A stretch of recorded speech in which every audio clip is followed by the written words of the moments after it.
Relevamiento urbano planimétrico. Guía de trabajo práctico 15. Explicación en clase por videoconferencia. Cátedra de Planimetría de las carreras de licenciatura en Criminalística y Accidentología Vial de la Facultad de Ciencia y Tecnología, Universidad Autónoma de Entre Ríos. Lo que vamos a ver en el trabajo de hoy es una serie de trazas que nos sirven para representar lugares del hecho en territorio urbano. Cuando tenemos que resolver el encuentro de calles o caminos o el cruce de vías de comunicación, tenemos una serie de claves para resolver gráficamente la traza tanto de los caminos como de los arcos que resuelven los encuentros en Ochava. Así que vamos a ir desarrollando cada uno de estos elementos. Cuando nosotros vamos al lugar del hecho, que hacemos el relevamiento, o sea, la toma de datos, los anchos de las calles los podemos obtener. Y conviene que tomemos la distancia de las calles al centro de la calle. Si es una avenida de doble vía, es importante tener la mayor cantidad de datos, pero no datos innecesarios, sino datos que sean principales y convenientes para resolverlo luego gráficamente. Entonces, vamos a reconocer que tenemos acá, por ejemplo, el ancho de los caminos. Tenemos este ancho y tenemos el ancho del otro camino, aquí también. Un tema a considerar es el ángulo en el que se empalman los caminos. Aquí, a propósito, hemos buscado un cruce que no es ortogonal o un empalme que no es a 90 grados, que es lo más sencillo de resolver, sino que acá tenemos un ángulo que no está definido, pero esto a simple vista puedo apostar que es un ángulo de 45 grados. Entonces, ¿qué es lo que podemos hacer cuando vamos a relevar un encuentro de caminos? Para obtener el ángulo, podemos trazar con una línea la proyección que tenemos de la calle, de una calle y otra calle, hasta su punto de encuentro. Desde ese punto de encuentro que tenemos en el vértice, desde aquí podemos establecer cuál es la flecha que separa a las esquinas, cuál es esta cuerda que tenemos aquí. De la cuerda, por la tabla, podemos obtener, esto también lo podemos medir perfectamente, cuál es la flecha de esa cuerda, la distancia que tenemos al arco.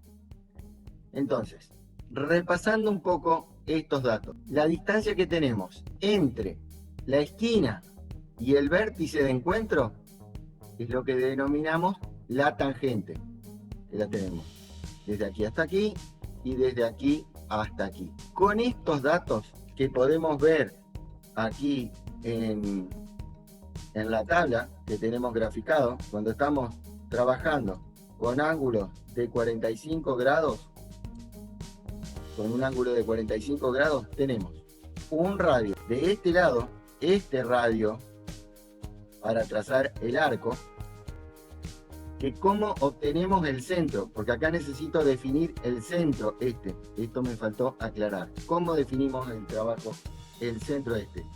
En el primer cuatrimestre estuvimos desarrollando un trabajo práctico donde justamente hablábamos de cómo resolvíamos el empalme de rectas y curvas. Busquen en su carpeta, eso lo tienen documentado, y había una clave que muchos tenían que corregir cuando trazábamos una recta. Permítanme borrar todos los gráficos. Cuando teníamos una recta,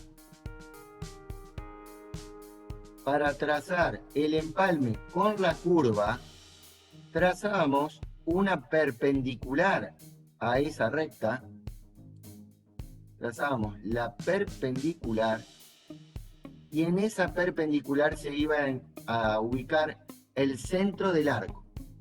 Bueno, eso es algo que tenemos que hacer ahora también. Entonces, estos radios que tenemos aquí, vamos a tener las rectas, y sobre esas rectas tenemos que trabajar trazando las líneas perpendiculares.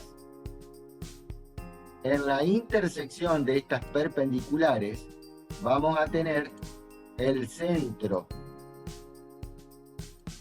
Ahí vamos a ubicar el centro.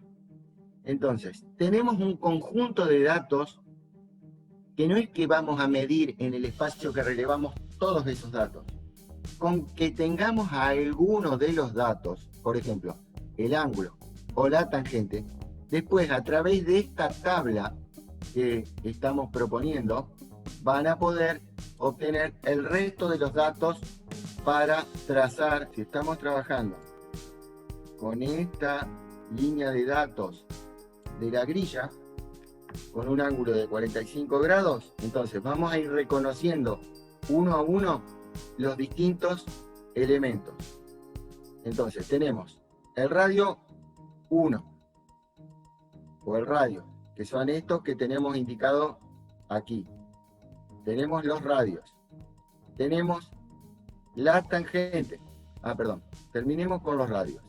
Entonces, los radios que tengo del otro lado, tengo entonces el radio prima aquí y el radio prima aquí, con la magnitud que está expresada aquí en la tabla. Luego tenemos las tangentes. Entonces tengo la tangente aquí arriba, tengo esta tangente y tengo desde este otro lado la tangente prima. Tengo la tangente prima aquí y aquí.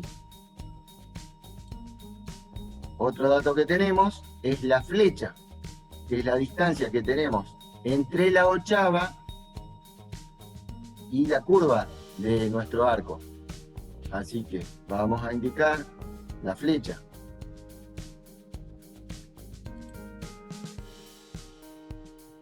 Tengo la flecha y la flecha prima. El otro dato que tengo son las cuerdas.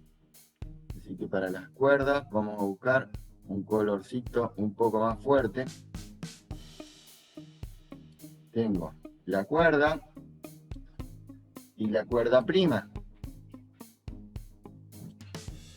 Y por último me quedan los arcos que voy a trazar desde los centros utilizando el compás. Así que ya habíamos indicado el centro 1 y acá vamos a indicar el centro 2, que del mismo modo como lo expliqué para este arco, aquí también lo obtenemos trazando la perpendicular a las rectas los límites de la calle. Así que creo que ya están todos los datos expresados, así que solamente podríamos agregar que, por ejemplo, el centro de los caminos los podemos expresar con línea de trazos o línea de trazos continuos, cuando tenemos el caso de la doble línea amarilla, que indica que no podemos cruzarnos de carril o avanzar sobre el carril contrario. Si me permitís un segundo nomás. Ustedes estarán viendo lo que el profe les marcó aquí y por ahí a algunos se le habrá cruzado por la cabeza pensar o creer que esto corresponde a accidentología. Forma parte de la planimetría, forma parte de la planimetría en criminalística y la planimetría en accidentología vial. En el caso de que ustedes tengan que ubicar un vehículo con una persona con un disparo de arma de fuego y varios proyectiles, como hemos hecho a lo largo de muchos relevamientos de distintos homicidios ocurridos en la vía pública, de esta manera es la que se plantea o se replantea un cruce de calles, y dentro de este cruce de calles lo que nosotros tendríamos que estar ubicando sería o un vehículo o un cuerpo o distintos indicios como manchas de sangre, como proyectiles, como un arma de fuego y algún circunstancial testigo. Con esto quiero decirle que esto forma parte de la criminalística. Por ahí si a alguno se le ocurrió creer que esto, por ser una intersección de calle, forma parte únicamente de accidentología vial. Eso nada más quería expresar, profe. Perdón, el profe aquí ya le dejó el trabajo resuelto. Pero, por ejemplo, si uno tiene que concurrir a la esquina de su casa, tiene que tener en cuenta todas estas medidas para replantear la esquina de su casa, que puede ser, una puede tener un ángulo de 90 grados, otra puede tener un ángulo de 85, de 75, depende de lo que ustedes vayan a relevar. Pero básicamente, este es un ejemplo que le expresa el profesor y cada ángulo, cada calle